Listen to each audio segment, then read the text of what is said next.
from.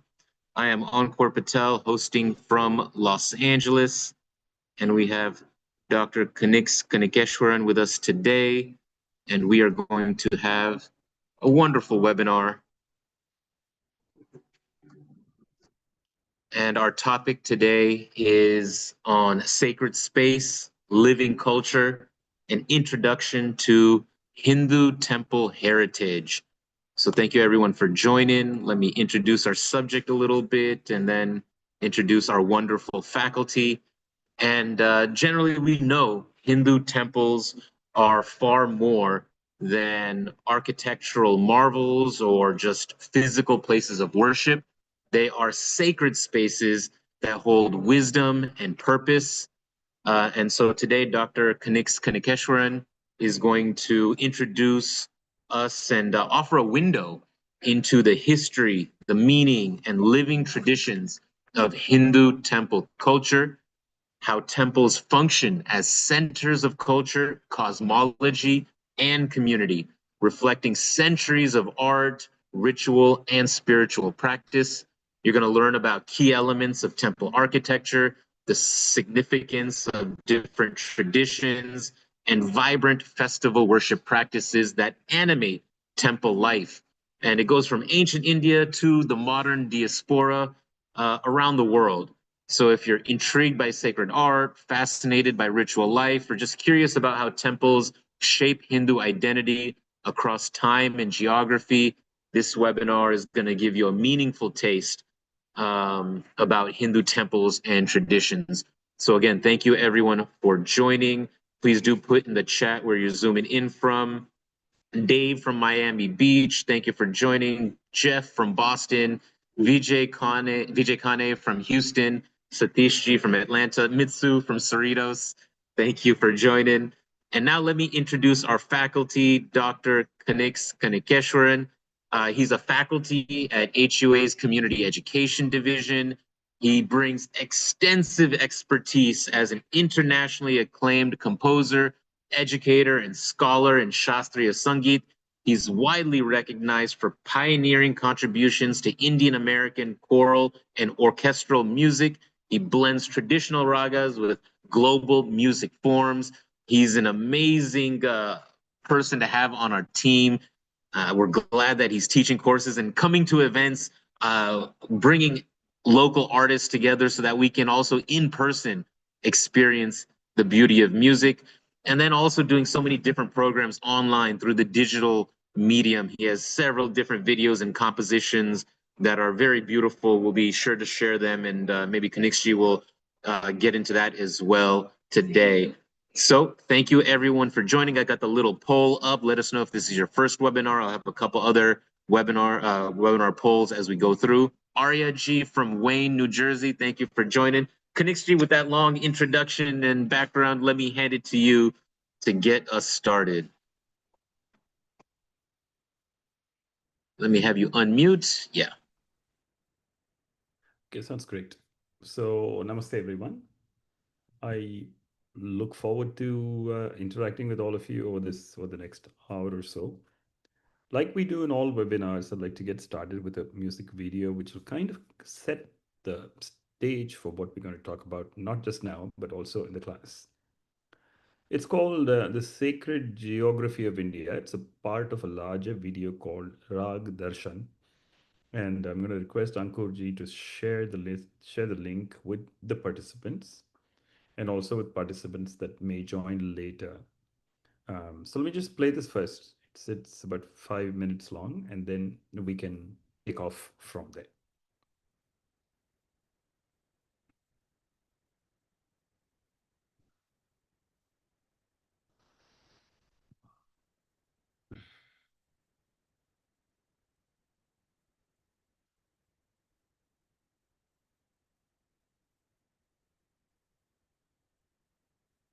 Okay, desktop, yeah, sorry. Can you see my screen now?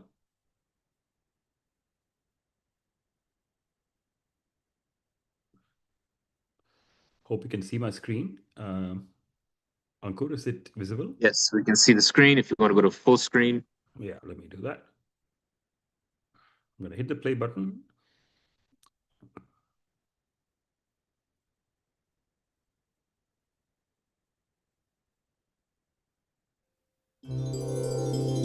Vande Mataram Vande Mataram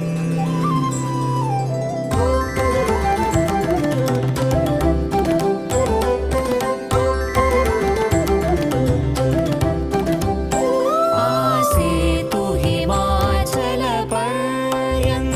दिग्विजयकृच्छङ्कराचार्य विदिताखिलाण्ड परमेश्वरीम्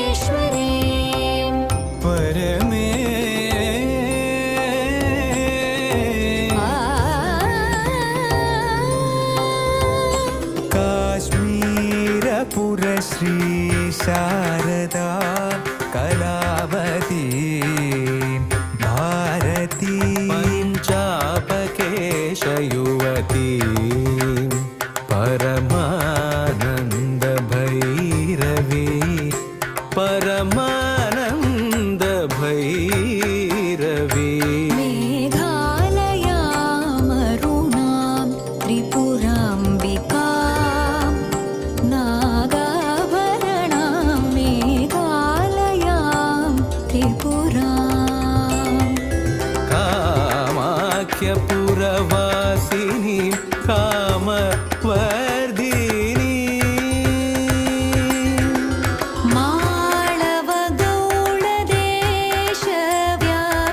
माळवगौळदेशव्यापिनीं महाभैरवसुपूजिताम्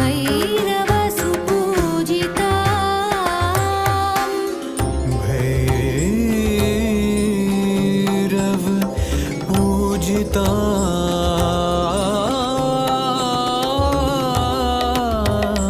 Yamuna नदीतीरवृन्दावनव्रज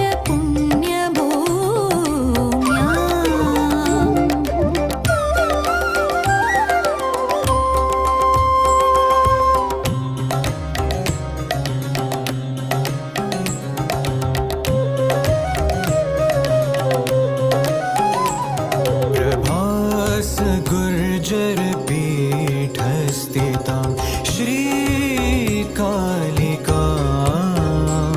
शिवानुग्रहदां श्रीशिवां भवानीं भवनाशिनीं त्रिलिङ्गकलिङ्गत्रिखण्डेशीं तारिणीम्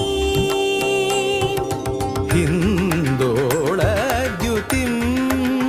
जगद्वन्द्यां Vindhyavasini हिन्दोलद्युतिं जगद्वन्द्यां Vindhyavasini विद्यारण्यविनुता विजयनागरी कनकवर्षिणी विजयनागरी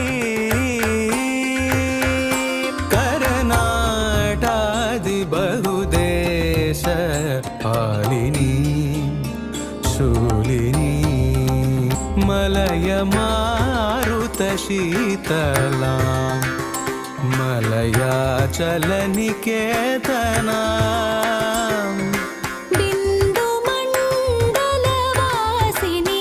मालिनीं कन्याकुमारीम् Ayodhya Kashi Kanchi मधुरोज्जयिनी मायापूर्यादिक्षेत्रेषु मोक्षदायिनी Vande Mataram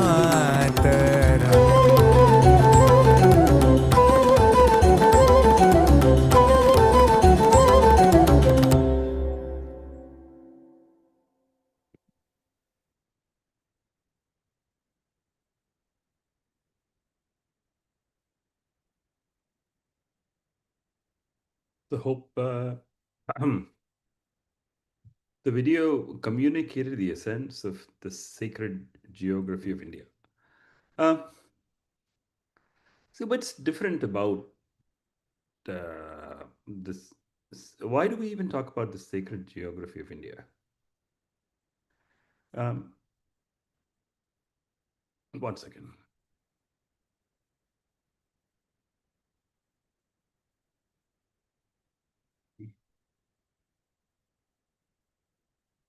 Sorry, my YouTube was deciding to play by itself.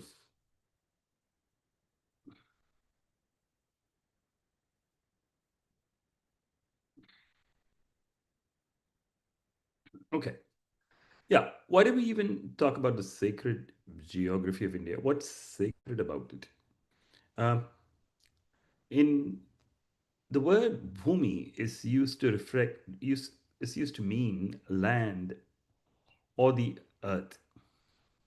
So we have a concept of referring to our birthplace as Janma Bhumi. The word karma means work, right? The word karma means action. So we have a word called the karma bhumi. Karma bhumi is a place where we live and work and we serve society. So we have the janma bhumi and the karma bhumi. So for somebody that's who was born in India and working in let's say Europe, the Janma Bhumi would be India and the Karma Bhumi would be Europe. For somebody born in the Caribbean, um, for a person of Indian origin born in the Caribbean and living and working in let's say the Netherlands, the Janma Bhumi would be Suriname, for example, and the Karma Bhumi would be Netherlands. Above and beyond this, we also have a term called the Punya Bhumi, which is the land that we hold sacred. So, for a person born in India, living in India, working in India, all of India is considered to be the sacred land, Punya Bhumi. For a person of the Indian diaspora, let's say from the British era, from somebody born in the Caribbean whose ancestors were from India, who's living and working in Europe, the Punya Bhumi is still India. So it's like they relate to the Caribbean as the Janma Bhumi, the Europe as the Janma Bhumi, sorry, as the Karma Bhumi, and Bharat as the Punya Bhumi. So virtually every river, we refer to every water bodies as tirthas. So Rameshwaram, which is in the southernmost, almost on the southernmost tip of India, Kanyakumari is actually the tip. Rameshwaram has the Setu Samudra Tirtham. That's a water body associated with that temple. You have Kashi. There's a water body associated with it, which is River Ganga. In fact, Kashi or Banaras is actually at the intersection of the two rivers, or literally in the middle of two rivers, Varuna and Asi, which are branches of the Ganga. So Ganga is a Tirtham there. Gangotri, the Tirtham is Ganga. And we have Sangams, which is a convergence of water bodies. Like in Prayagraj, we see the convergence of the rivers Yamuna and Ganga and the subterranean Saraswati. So it's referred to as the Triveni Sangamam. Every Sangam is considered to be a sacred place. Now, all this probably stems from a reverence placed towards natural resources and also stagnant water bodies. The rivers move, but lakes do not. So the Mansarovar Lake in Tibet is also considered to be a sacred tirtham. So every tirtham, every sangamam, every parvatam, the sacred mountains like of the Padani or Tirumala or Kailash, Kedarnath, the Himalayas, virtually all of the Himalayas, these are considered to be sacred spots. And sacred groves, these are also considered to be places that have been held holy, sacred since time immemorial. And there are people like Adi Shankara who trekked the length and breadth of the land, literally mapping all of the sacred spaces. So we are talking about a period in history where Adi Shankara, a young sannyasi from Kerala, trekked all the way to the Himalayas and back and then again. So the tradition of traversing the sacred land, the sacred geography, literally on foot, has been there since time immemorial. And this is a tradition that has been done. Traversing the sacred land has been done not just by Adi Shankara, but by a whole host of other yogis, renunciates, and also householder pilgrims, poets, musicians, and others over a period of time. We still do it. When we go back to India, pilgrimage is literally on the calendar of most people that visit India. The non resident Indian population, when they go back to India, they do get in touch with the spiritual spaces that our ancestors connected with. So the sacred circuit is something which is literally part of our DNA, something we always relate to. The diaspora in the Caribbean has its own Ganga in the West Indies, right? Um, the diaspora in the United States has constructed temples, but let me go back a little further. Like much of the temples in India have been housed in rural. I mean, once India was full of small villages which constituted sacred shrines. If you in Tamil Nadu, the names of most places begin with the phrase Thiru, Thiru or Tiru. For example, Thiruvananthapuram in Kerala starts with Thiru. Tirunelveli starts with Thiru. Thiruvayyar, the sacred space where five rivers um, flow. That's a place of five rivers. It houses a temple to Panchanadishwara. That's also Thiru. So most villages in Tamil Nadu hold the prefix Thiru, or at least several villages hold the prefix Thiru. So now over a period of time, the space shared by villages has begun to constitute large sprawling cities. Like for instance, even the city of Chennai, in its southern periphery, well, it's not a periphery anymore. We have Tiruvanmiyur, which is a temple which dates back to about 1300 years ago. In the heart of the city is Mylapore, which is well known and well visited. This is a temple that's again 1300 years old. Go to the northern periphery of the city, you have Tiruvuttiur. Again, it's a Shiva temple, which is about 1300 years old. In the heart of the city, we also have a temple to Krishna, Parthasarathi, which also goes back to a period of let's say 600 CE or 700 CE, and so on and so forth. So these were all villages once upon a time, and the combined spread of all these constitutes the metropolis of Chennai. So we have connections that go back to our villages, and we hold the entire space as sacred. And the ancients marked the pilgrimage trail by going on pilgrimage and creating poetry. Like when Adi Shankara traveled to Tiruchendur in southern India, he created the Subramanya Bhujangam in praise of Subramanya or Kartikeya enshrined in Tiruchendur. The Sanskrit name for this place is Jayantipuram. And then when he went to when he went to Kashi, he composed the Vishwanatha Ashtakam. And then when he has composed the Dwadasha Jyotirlinga Stotram, a shloka in praise of each of the 12 Jyotirlingas. And again, the Jyotirlingas constitute a sacred pilgrimage trail all the way from Kedarnath in the Himalayas to Rameshwaram in the deep south. I mentioned Setu Samudram before, right? And then everything in between, Kashi on the banks of the Ganga, Somnath, which is renovated after independence in Gujarat, Triambakeshwar in Maharashtra, Nagnath, Vaidyanath, and Sri Sailam in Andhra Pradesh, and so on and so forth. 12 of them, they spread wide apart. Of late, over the last few years, we have been getting WhatsApp forwards of some postulate that there's a whole bunch of Shiva temples aligned on the same longitude. You don't have to take that WhatsApp forward and the facts behind it seriously, but you just look at the longitude as a metaphor.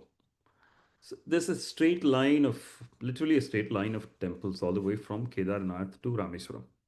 And so, such is the relevance of the pilgrimage trail in India that the ancients walked around to document them. Same in southern India. Adi Shankara was from Kerala. We have a set of poets, 63 of them, who traveled all over Tamil Nadu writing poetry about Shiva temples that they visited. And these verses were documented in a musical form and preserved for legacy starting about 1,000 years ago. Same with the Vaishnava poets, the Alvars, who did the same thing. And then there were other poets as well who did this, the sons of Maharashtra. And so on and so forth. There was a music composer called Ayodhya Dasa, who was said to have trekked to Ayodhya and come back. His name was Sesha Iyengar. He lived about 300 to 400 years ago, maybe 300 years, 350 years ago, I think. Okay. So then there was this Carnatic music composer called Muthuswami Dikshitar, who was born 250 years ago, about whom I've written a book and published last year. The name of the book is Anubhuti. It has a whole chapter called the Digvijaya, where it explores the sacred geography of Bharat. So when we visit India, we go to these temples and we look at them. We marvel the heritage. And I started doing this about 30 years ago. So my main thing was when I visit, let's say, a museum here in the United States. I live in Cincinnati, Ohio, or some heritage building which has been preserved, and I look at the manner in which it has been preserved meticulously with the documentation on who built it, when, who renovated it, and when, and also the amount of resources spent on preserving them. I started wondering, well, 2 doors away from my grandmother's house was a temple that was visited by Maharaja Chhatrapati Shivaji, and nobody knows anything about that historical detail. My father's native place, it's a place called Arunachala, Tiruvannamalai, which is known more for this spiritual leader Ramana Maharshi, and probably less for the Arunachala temple, which is again 1500 years old at least, probably even 2000 years old. It's a grand architectural monument filled with deep religious, philosophical significance, spiritual significance. People go there for prayer for what? People even think about Tiruvannamalai or Arunachala just for spiritual liberation or moksha. It said that Smaranat Kaivalya Prada Charana Aravindam. So Arunachala is described as one who has lotus feet. And the moment you think of him, you're assured moksha, that is liberation from the cycle of life and death, and liberation from samsara, pretty much. So the question that arose in my mind was, why are these not documented? Why do people not know about them? So I started working on a site called TempleNet. This site is more than 25 years old now, and it badly needs maintenance. And I am looking for support to get this back up and running in a powerful way using the information that we can get today and also the technology that we can get today. But it has essays on more than 1,000 temples from all over India. So my quest was to dig up as much information as possible about these temples and share them with the world at large. And the site grew in popularity over time, but now there's a lot of other sites that provide information, some of which is authentic. A lot of it is not authentic, and a lot of it is very hagiographical and very exaggerated at times, and sometimes just copy pasted and all that kind of stuff. So it's like I'm committed to sharing authentic information about the temples of India with whoever is interested. And that was the reason that motivated me to offer this course at HUA. And we've been offering it for the last 3 years or so. And there's a lot of matter that we cover in this class, and I'm going to share about this in a minute after the break, where Ankur will give more information about the course and talk about the course and how you can register for it and how you can sign up and how probably take a poll at this point in time. Ankurji?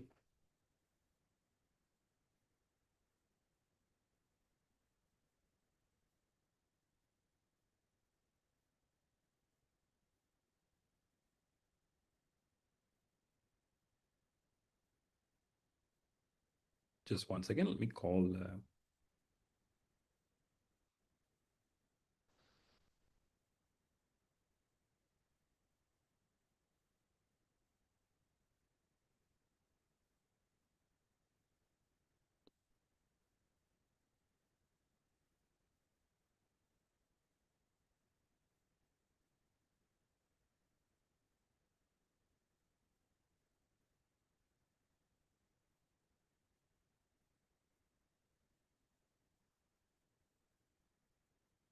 Yeah, hello. Sorry, just had a internet issue. I'm on my phone now. Okay. Yeah. So I dropped a link in the chat to the course and some of the details. Let me see if I can put another poll up. Do we have questions? Vijay Kane is saying fantastic. People really appreciated the video. It was really nice. Thank you for sharing. We'll make sure we share that as well. Can I launch a poll? Here's the poll.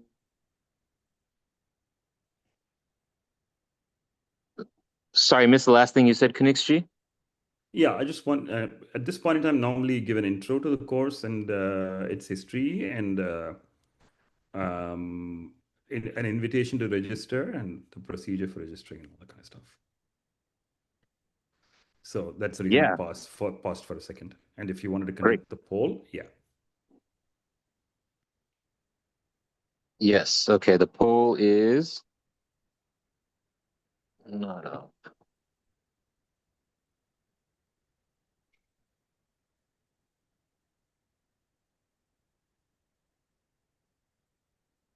There we go. Okay. So please do fill out the poll. If you see it, you can just click the two questions. If you need to minimize and maximize, it'll be available right there. Thank you for letting us know. And sorry about that. I had to, my laptop just disconnected. Yeah, Zoom's kind of peculiar, especially on the day when time changes. Yeah, so I actually did take the course a couple quarters ago now, and it was a great experience, you know, with a class full of people. Even though it's on Zoom, you get a different feeling when people are interested and engaged in this kind of interesting uncovering of our history and understanding mandirs and temples and the architecture and the meaning behind it. As everything Kanniks said, it was a really great experience, and I still remember the final project. Everyone got to choose their own, not their own, but choose a mandir that they wanted to do a presentation on, and applying everything that we learned and analyzing a mandir. And it was a really great experience, especially if you want to take your understanding and knowledge of mandirs and temples, the traditions that go on at a deeper level. Highly recommend. Yeah. It's a $200 course. I think I put the details in the chat. It's still there. There are some scholarships. It's going to be on Tuesdays at 8 p.m. Eastern time. It's going to start April 14th. And it's part of our learning management system. So you can log in through our hua.edu and you get all the course materials week by week, different slides and presentations and images and all of that kind of stuff that really helps you get a structured learning and understanding of temples and their traditions. And of course, you have Kanniks explaining and being there and answering questions. It's having somebody like Kanniks who has traveled around the world and seen the mandirs firsthand, and then can also explain why things are the way they are. It's a really wonderful class experience. So I highly recommend it. And please do ask your questions now. If you want to raise your hand and unmute, then I can also do that. If you've taken a course in the past with Kanniks, I can. I would love to have your testimonial as well. Yeah. Yeah. So one thing I'd like to add here is before the questions come, or as the questions come, is that so this is not a live class. I mean, I think we've gotten over that paradigm ever since COVID came. It's possible to interact on Zoom, ask questions, have lively, engaging discussions, and most of us would have a favorite temple. And if you didn't, you would probably pick a favorite temple after attending this class. And most of us, when we go back to India, we do visit temples and we try to compare them with the temples that we see here in the diaspora. And I was talking about the diaspora before. So villages have been centers of villages have been centers of temples, and then when there was a lot of migration to cities, the migrating populations, the traditional ones, literally created replicas of these temples in cities like Chennai. And so these temples in spirit, for example, there's an Ekamreshwara temple in Chennai, which in spirit represents the Ekamreshwara temple in Kanchipuram. There's a Kalahastishwara temple in Chennai, which in spirit represents the Sri Kalahasti temple in Andhra Pradesh. There's another one, Arunachaleshwara temple in Chennai, which also in spirit represents the Arunachala. And when I'd been to Malaysia, I saw Shiva enshrined in the form of Ramalingeshwara. So, in that sense, it is literally reproducing the spiritual atmosphere. The diaspora have literally created the atmosphere of Rameswaram in Malaysia. It's similar to the Ramalingeshwara shrine, I believe, in Atlanta as well. I could be wrong.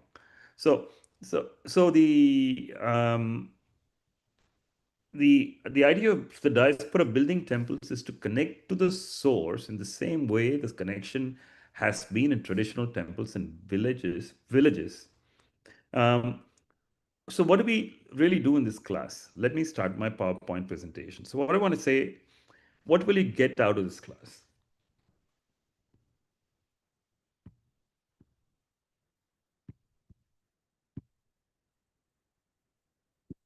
So the course is called Hindu Temples and Traditions. One is you will study the diversity of temples all over India, whether it's in terms of architecture, like what you see here is Tirupati with the golden Vimana.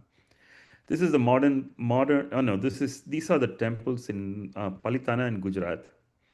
And then you have Pandharpur in Maharashtra. This is Belur in Karnataka. This is Chidambaram in Tamil Nadu. And this is Konarak, the Sun Temple in Konarak. Just by looking at this slide, you can see the diversity. And so this is, as we move forward, this is the Navrang type of architecture in Bengal. So it's diversity in worship traditions as well as diversity in architecture, depending on the available material in the area. Like this is a temple this is Kedarnath, of course. This is the iconic image of Kedarnath. And this is the iconic image of Kapalishwara temple in Chennai. And look at the name Kapalishwara. This could as well be a name from Himachal Pradesh. Kapala, Karakapala Lochanatraya is one of the descriptions of Shiva, one who bears the Kapala in his hands. So Kapalishwara temple in Chennai. This is a landmark and this is an iconic presence in Mylapore. And this is the Khandariya Mahadev temple in Khajuraho. A very typical example of the northern Indian Nagara style of architecture. This is the Modhera temple in Gujarat. This is one of the oldest centers of sun worship. And it's an architectural and a sculptural masterpiece. This is Belur in Karnataka. Again, if you go there, you will wonder how they actually chiseled all this out and how it stood the test of time. This is a temple that's particularly close to me because this was literally next door to us when I was raised in Chennai. And this is called the Kachabeswara temple. The word Kachaba refers to a tortoise or a turtle, whatever you call it. And that refers to the Kurma avatar of Vishnu and the worship, the association between Shiva and Vishnu during the Kurma avatara. This is a temple tank, actually. So you still have a tank, despite all when I was growing up, all these buildings were not as tall as these. They were just one-story homes. And this was wide open space in the middle of a city. And like I mentioned before, 2 doors away from my grandmother's house was this temple, where there's a plaque which says, on this day, the 3rd of October, 1677, Chhatrapati Shivaji Maharaj visited the shrine and worshipped Sri Kalikamba. And there are processions that happen in the city of Chennai. This is called the Aruvatti Mover, which is due now. It's just 3 days before the next full moon, is when you will see this procession. And this brings in lakhs of people to watch it in the middle of a working day. Traffic is blocked, and this is a huge event in Chennai. It's a celebration. It's on this day that 63 devotees of the images of 63 devotees of Shiva who trekked the land back in 600, 700, and 800 CE. Their images are taken out in procession, and one of the images is that of a yogi called Tirumular, who is the author of an old treatise on yoga. So we often run into debates as to how old yoga is. And there's the Western academia, and also the prevailing Western thought that yoga. There's efforts to dissociate yoga from its dharmic origins, but then these works give you written proof that these asanas were in existence as old as, as much as 1800 years, maybe 1700 years ago. Tirumular's time is anywhere between 300 and 500 CE, and his image is actually taken out in procession on this day, this particular day every year.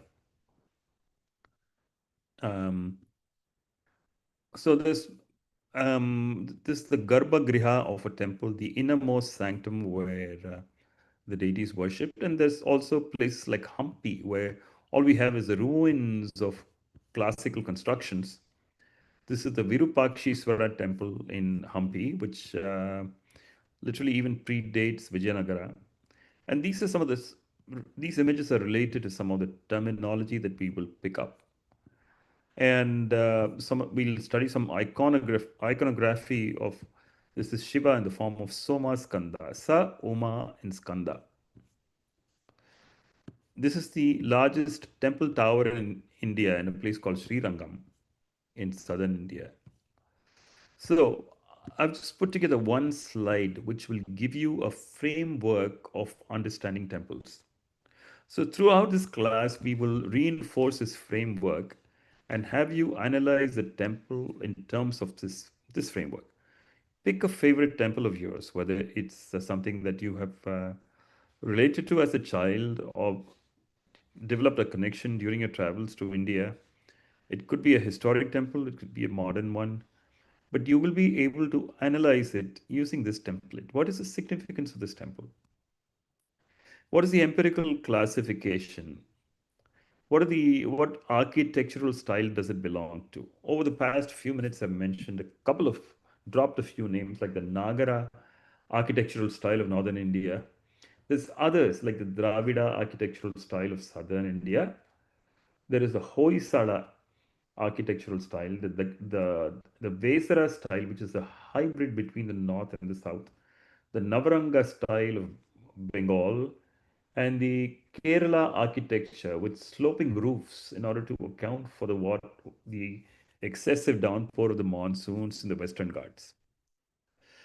Then, every temple is associated with many devatas, and there's always a primary devata. We will talk about the Panchayatana temple, where there's a set of 5 deities worshipped in a temple, one in the center and the 4 around it, which, let's say, for example, with Vishnu in the center, you would have Ganesha, Shiva, Parvati, and Surya in the 4 cardinal points. So, 4 corners actually. And if you had Shiva in the center, you would have Ganesha, Vishnu, Shakti, or Devi, and Surya again. Or if you had Surya in the center, you would have the other 4 in those points. And these are the Panchayatana shrines. And with every deity, there's a tradition. There's the Agama Shastra that you see in the little green rectangle in the center. Agamas govern temple worship. They give you details on how a temple is to be built, how a deity is to be consecrated, how a festival is to be carried out. So, studying through this, you will realize that the temple is not just a mere place of congregational worship, and that it's something deeper. It enables you to connect to the source locally. We'll get into the essentials of temples like terminology in the section on vocabulary, the Garbhagriha, the Vimana, the Shikara, the Amalaka, the Urushringa, then the Mukhamandapa, the Mahamandapam, uh, and so on and so forth. The Dvajastambam, the Brahmotsavam. And so all these terms are needed in order to be eloquent about what you see in a temple and also to understand what happens there. The Puranas. Every temple tries to build a connection to the timelessness and in a way to the distant past also. So every temple is associated with stories or Puranas that from the set of 18 Puranas, as well as from the Itihasas, as well as from something that happened locally. If Adi Shankara visited a temple, it's part of the local sthala-purana.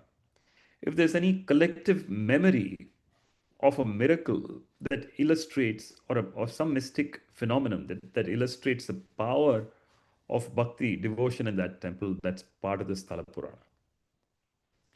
Then we spend time talking about the sculptural details that we see in various temples. Like, for instance, in the Jalakanteshwara temple in Vellore, you see a chain that is made of stone. It's not made of metal. Now, how do they do it? No idea. It moves like a chain. So there's a similar chain in the Varadaraja temple in Kanchipuram in Kanyakumari, and all these go back to the Vijayanagara period. So that brings us to history. What are the dynasties that patronized temples, and what were the building styles, and how did these styles evolve over time? And we get into worship traditions.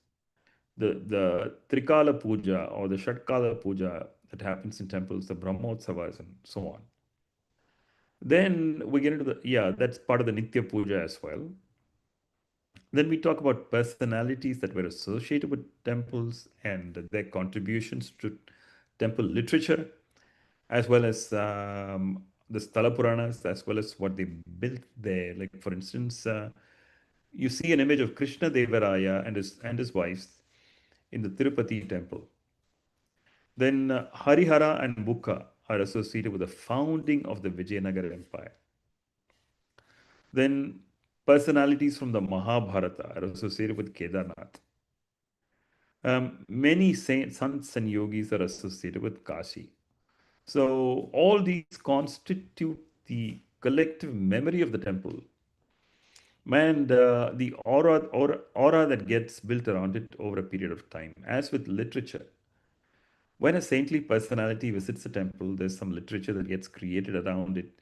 He or she creates poetry that withstands the test of time and that adds to the sanctity of the place and attracts more visitors, which in turn adds to the aura and the power of the place, which is why you have some temples that attract more people. Like, for instance, Arunachala today, is the crowds are getting unmanageable. Tirupati attained that status a few decades ago, and they have a very good crowd management system in place. Sabarimala in southern India attracts lakhs of people during the Bhakti season, in the month of Kartik. And of course, you have Vaishno Devi pilgrimage, you have the Amarnath trek that happens in the Shravan month. And then you also have the pilgrimages that are unrelated to physical temples, just like the Prayagraj, those that assemble at the Prayagraj Sangam during the Kumbh Mela. And there's a wealth of music that's built around temples, and there's the history that we just talked about. And more importantly, we'll talk about the Bhakti movement, which was a huge catalyst for building temples more than 1,000 years ago. So we will help build this framework and get everybody comfortable with this framework so that when you look at the temples of India, it is with a level of understanding that will enable you to research more, to visit more, and also help spread information about these more. So these are sketches of the sacred geography of India that you find on the internet, actually. And to me, it moves me even now to think of the fact that you have Shankaracharya temple in Srinagar. Just imagine the fact that he trekked all the way from the south to Kashmir, Kedarnath, etc. And today, all we have to do is if we wanted to visit Kashi from the south, you just catch a flight which takes you about 2.5 hours to get from Chennai to Kashi. It is just unbelievable. And we have access to transportation, we have access to documenting, we have good accommodation there, and then we need to travel. We need to make temples a part of our travel itineraries, and we need to share this legacy with the children. And so this is Badrinath, and this is a place called Nerur, near Coimbatore, which is the samadhi of a yogi called Sadashiva Brahmendra, who's said to have attained samadhi simultaneously at 6 different places. So I'm going to stop presenting for now and open the discussion to questions.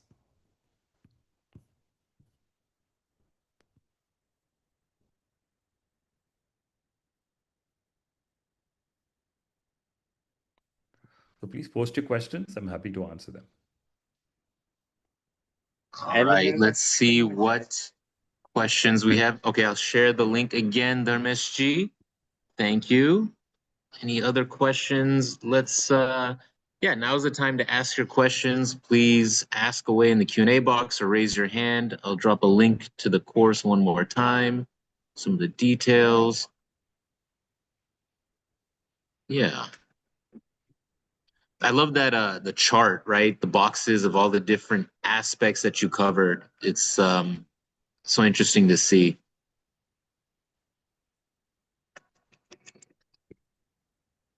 Okay, anybody have a question? Let's see if you raise your hand. There's Sudha Chandrasekhar who's requesting my contact information.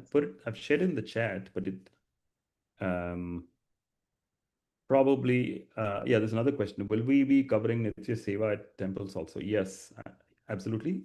We may not have too much time to cover it in detail, but there will be sections on the history of the Devadasi tradition, as well as some of the dance traditions in places like Tiruvarur in southern India, as well as in a few other temples. And so Nritya Seva, dance is not to be looked at in isolation at all. When it comes to Indian culture, so I often say this. Purna Vidya is the term that Swami Dayananda Saraswati used to use. And I have been inspired so much by his speeches and by associating with him that I feel that Purna Vidya is the word that we should use to denote what we call IKS today, Indian Knowledge Systems, because nothing is to be studied in isolation. When you study music, when you study dance and music go together. And all of the great composers of the past, Muthuswami Dikshitar in particular, did not study music in isolation. He was trained in he had a good grounding in Srividya Tantra, as well as the Upanishads, as well as the Agama Shastras, as well as the Mantra Shastra. He was also trained in this is not known to many people. He was also trained in medicine, which is Ayurveda. And then Yoga Shastra, you find all of this getting integrated into the Sahitya of his compositions. So, by looking at one art form in isolation, we are not doing the fullest justice to it. And when you study temples, all of these need to be studied together as a composite package. So the thing is, we use the image of Nataraja everywhere. Every Arangetram you go to, you see an image of Nataraja. And when I go to Chidambaram, I wonder how. And we the diaspora keep the culture very alive today. And like I've mentioned in so many different places, the per capita Arangetrams in the diaspora is much more than that in India. And the reference to Nataraja, the dance of Shiva, is there wherever you go. The universe itself is in motion. It's a dance of life itself, pretty much. And which is why any Shiva temple in the south will have a prominent Sannidhi of Nataraja. So, and the offering of dance itself as an I mean, the use of dance itself as an offering is something very profound, especially in the Shodasa Upachara Puja, where all forms of art are offered at the end of a long puja session in a temple. Here's another question. Why there is such architectural difference between the northern and the southern Indian temples?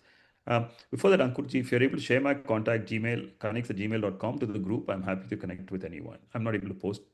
I'm able to post to the host and the panelists. Does it go to everyone? No, it goes only to the panelists, right? Yeah. There's a difference in architecture, cultural and engineering education difference. So these are just stylized differences. Like when the Pallavas started building temples to the south, they started with rock cut temples.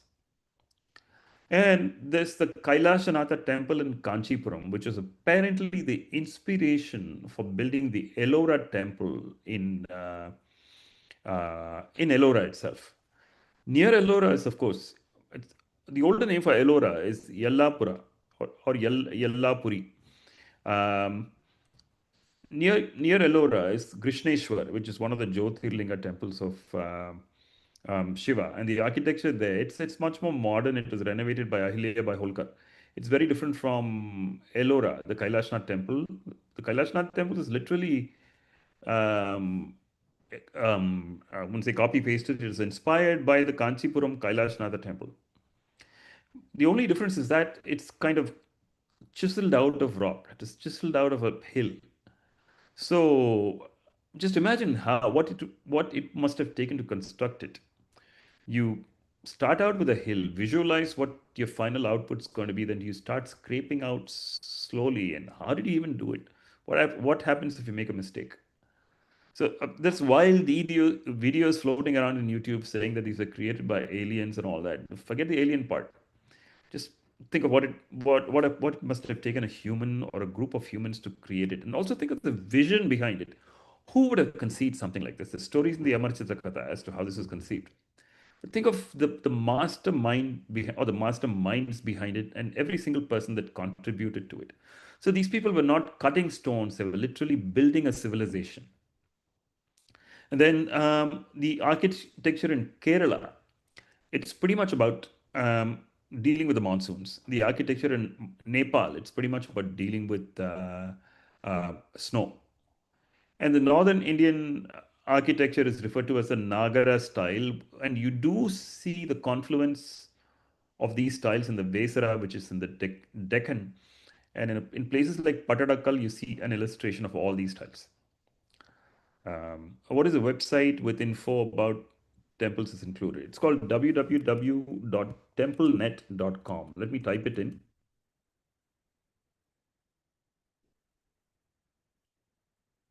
And my contact is kanniks@gmail.com.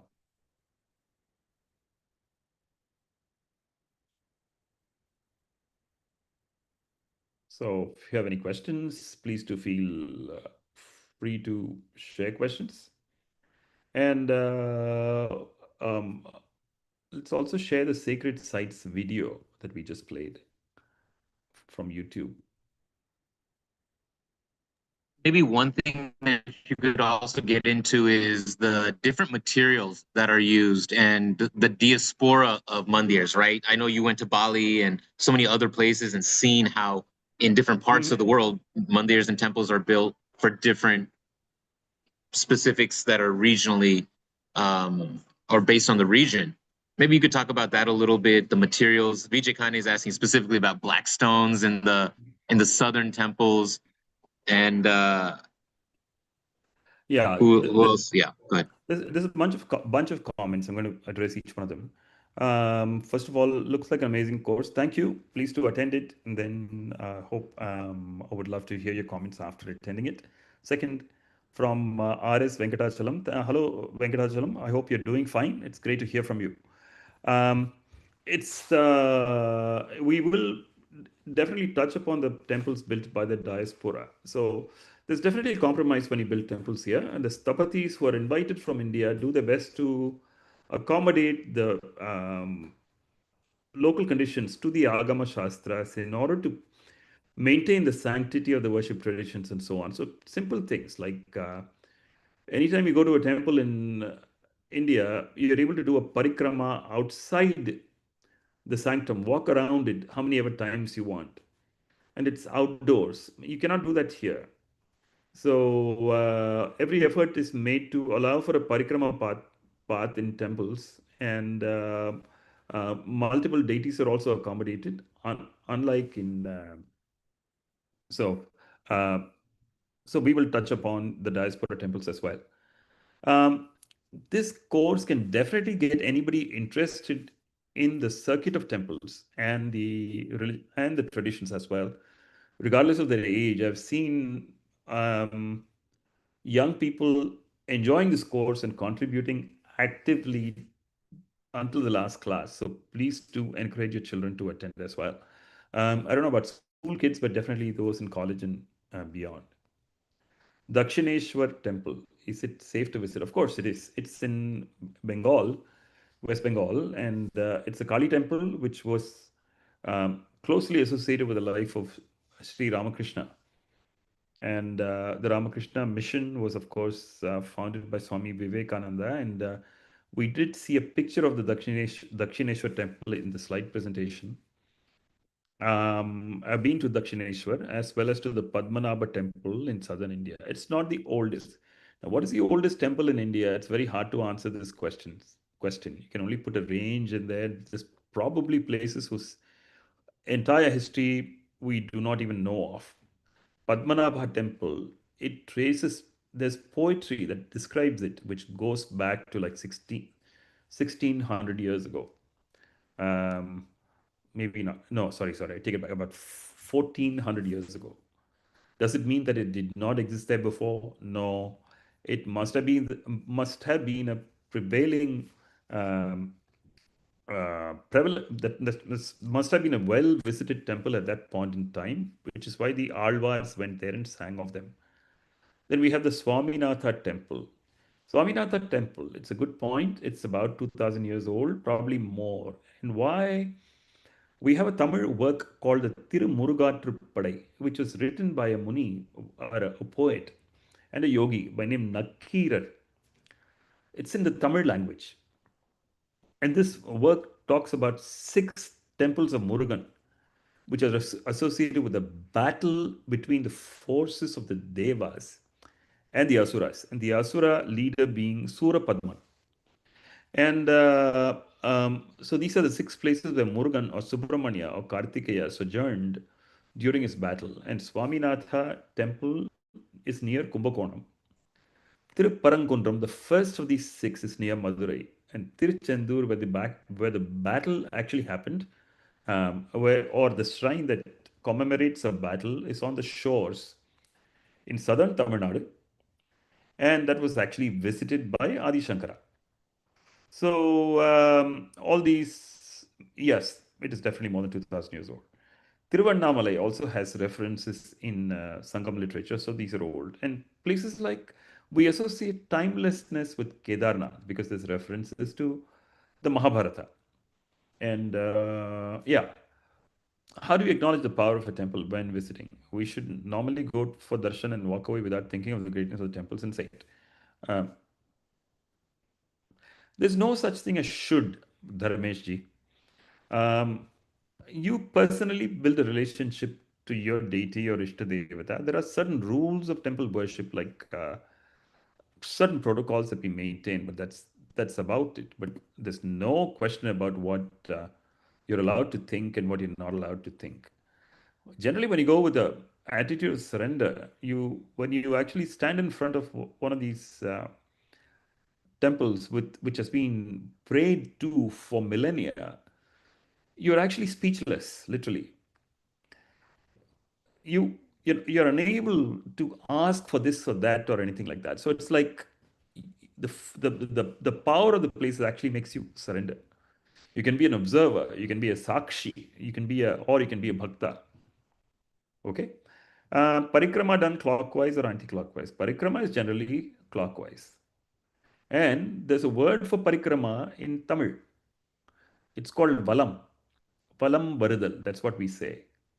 And it's also called pradakshina. And Vama means left and Dakshina means right. So Pradakshina means the deity is always to your right, which means you're working in a clockwise direction. Similarly, Valam Varadal, the deity that you're circumambulating is always to your right. Okay. Kaniji, the black stones used for murtis. Um, in the south and in many places, the deity is always made of black granite. Um, the uh, the the the building material for temples is different. Like it could be built of sandstone, could be built of marble, or in the Deccan, it's built of soapstone, which actually which is soft while carving, which hardens with time. Um, the Agama Shastras dictate that the images are to be made with granite. If a different set of Agama Shastras are followed in temples like the Kamika Agama and the Pancharatra and the Vaikhanasa Agama, which are used in the temples of southern India, they dictate the material that is used to be that should be used for building for carving out the murti, right? If these agamas are not followed, then you have a choice of other material, and I'm not totally aware of the details of the agamas followed in temples which use marble. But then you do have bronze images which are used which are referred to as Utsava Murtis, which are carried out in procession. Like Nataraja is always made of bronze or Panchaloha as it's called. It's an alloy of 5 metals. You do see stone Natarajas as well. And when you go to Elephanta caves, you do see the dancing Shiva uh, in a form of dance, which is not like the Nataraja form. So it's all over the place. So do we learn anything about the basics of Agama Shastra? See, Agama Shastra is an ocean in itself. So I don't want to promise that we will be getting into Agama Shastra, but we will touch upon it. So Great. Okay, I think we got through all of the questions. This is a big, important course. Please do consider enrolling. Let us know in the polls. Just happy to be on with you, Kanniks. What a great webinar again. We'll share the information, the email, the links, all that to everyone who registered.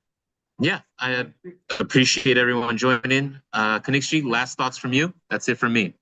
First of all, I want to thank this group. It's been a lively discussion. Usually it doesn't normally always happen like this. Yeah, I do have a question here from Dr. Bikram Paul. If you can send me an email, Dr. Paul, I will get back to you with my phone number so you can give me a call and we can talk through this. And I would love to make a presentation in DC for the following reason. I did mention that last year we released a book called Anubhuti, The Life and Music of Muthuswami Dikshita, which has a huge section on the sacred geography of India. And I would like to share the book in the DC area. We've done presentations in other places like New Jersey, Houston, and such places. So if we're able to do this in DC, it'll be really awesome. So please do get in touch with me. I would love to be there in DC. Yeah. Thank you, everyone. And once again, thanks for the animated discussions. And we'll have more in the class. And please do spread the word with your friends. The more the number of people, we had at least 20 people in a class, the interaction is more. We learn from each other as well, because everyone brings in perspectives from the region that they come from. And it is always eye-opening, always, without exception. So please do enroll, please do get your friends, and I look forward to interacting with you online and possibly even in person if time allows. If situations allow it. Once again.